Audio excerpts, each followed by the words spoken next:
All right.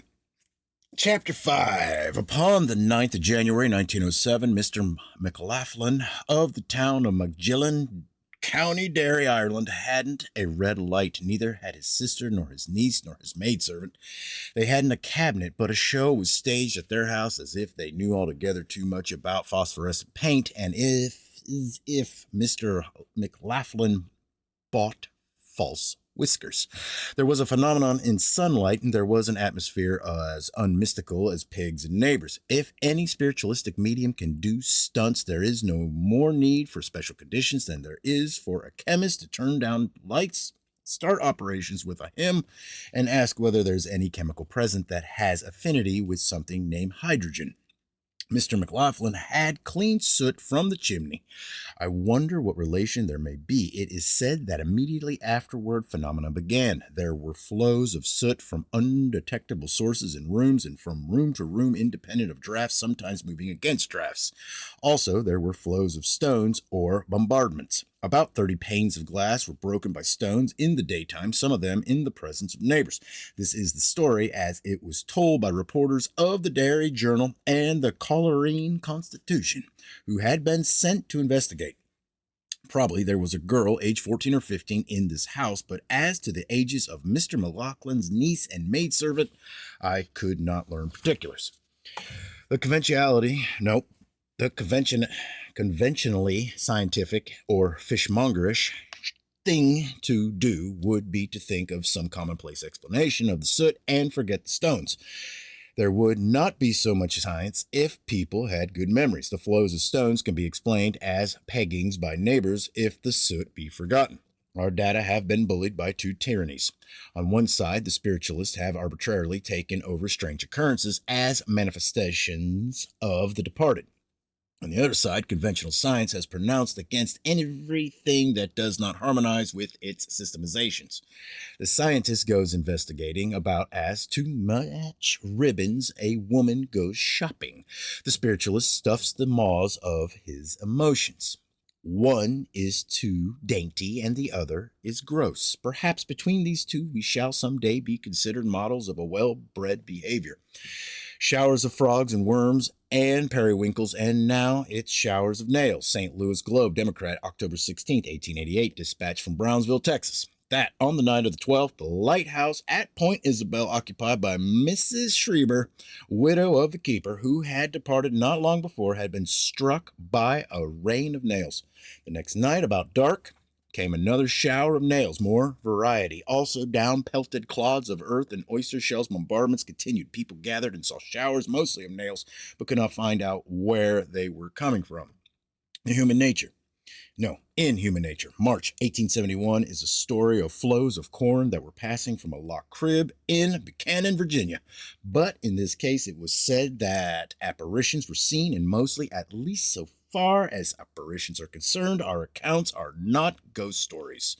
There have been mysterious showers of money in public places. I have gravely copied amounts from newspapers, but there must have been something the matter with my gravity because I put the notes away without indexing them, and just now I can't find them among about 60,000. One of the stories was of coins that, for several days a few years ago, fell intermittently into Trafalgar Square, London. Traffic was so inferred with by scramblers that the police investigated, but could trace nothing to the buildings around the square. Every now and then there was a jingle of coins and a scramble, and the annoyance of the police was increased. They investigated. Maybe there are experimenters who have learned to do such things teleportively. I'd see some sport in it myself if it wouldn't cost too much. There was a piker with pennies in London several years ago. New York Evening World, January 18th, 1928. Flows of copper coins and chunks of coal in a house in Battersea, London, occupied by a family named Robinson.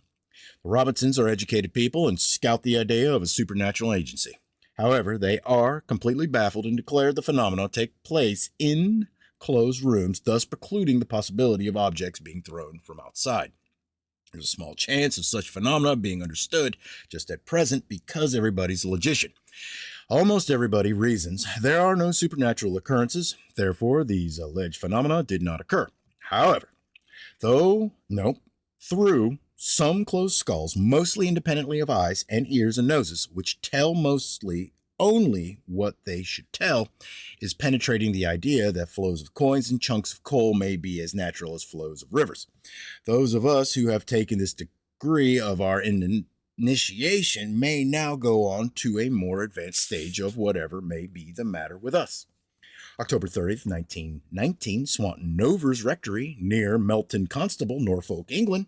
Oil spurting from the walls and ceilings. It was thought that the house was over an oil well, the liquid percolating and precipitating, but it was not crude oil that was falling. The liquids were paraffin and petrol. Then came showers of water. Oil was falling from one of the appearing points at a rate of a quart in 10 minutes. Methylated spirits and sandalwood oil were falling. In an account dated September 2nd, it is said that the receptacles had been placed under appearing points and that about 50 gallons of oil had been caught. Of 13 showers upon September 1st, 2 were of water. The circumstance that is of most importance in this story is that such quantities of oils and water appeared here that the rector, the Reverend Hugh Guy, had been driven out and had moved his furniture to another house. London time, September 9th. Norfolk mystery solved. We are told that Mr. Oswald Williams, the illusionist or the stage magician, and his wife, who were investigating, had seen the housemaid, age 15, enter the house, which for several days had been unoccupied, and throw a glass of water, which they had salted, to the ceiling, then carrying another shower, then crying that another shower had occurred. They had shut off the water supply in the house and had placed around glasses and pails of water salted so that it could be identified. As Mr. and Mrs. Williams told it, they, in hiding, saw the girl throw the salted water and rushed out of their hiding place and cursed her, conceivably all for the sake of science and conceivably with not a thought of publicity values. Mr. Williams told newspaper reporters of his successful stratagem and put completeness into his triumph by telling that the girl had confessed. She admitted that she had done it, and finally she broke down and made a clean breast of it.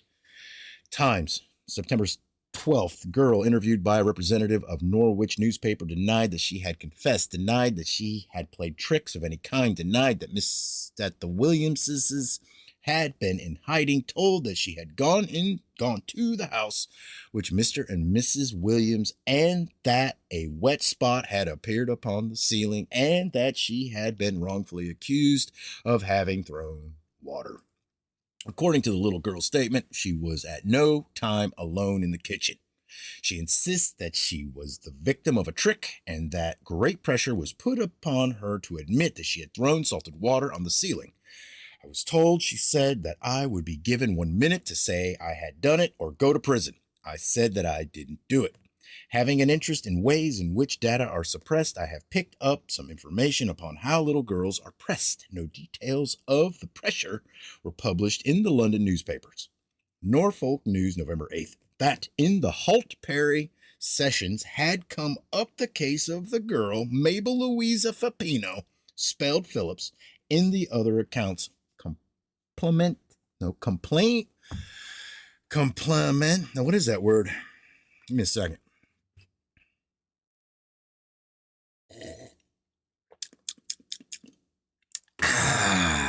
Complainant against Mrs. Oswald Williams, who was charged with having assaulted her. The girl said that Mrs. Williams had time after time struck her in the face and had called attention to her face, reddened by blows, as evidence of her guilt. Mrs. Fapino testified that when she arrived at the rectory, her daughter's first words were that she had been beaten. The Reverend Hugh Guy testified, but he did not testify that he was in the house at the time. According to details picked up from other accounts, he was not in the house at the time. It is said that legal procedure in Great Britain is superior to whatever goes under the name in the United States. I can't accept that legal procedure anywhere is superior to anything. Mr. Guy, who had not been present, testified that he had not seen the girl struck, and I found no record of any objection by the girl's attorney to such testimony. The case was dismissed. And then a document closed investigation. It was a letter from Mr. Guy published in the Times September 13th. Mr. Guy wrote that he had tasted the water upon the ceiling and had tasted salt in it, so he gave his opinion that the girl had thrown the water. Most likely there is considerable salt, reminders of long successions of hams and bacons on every kitchen ceiling. According to Mr. and Mrs. Williams, the girl had confessed, but see Mr. Guy's letter to the Times that the girl had not confessed.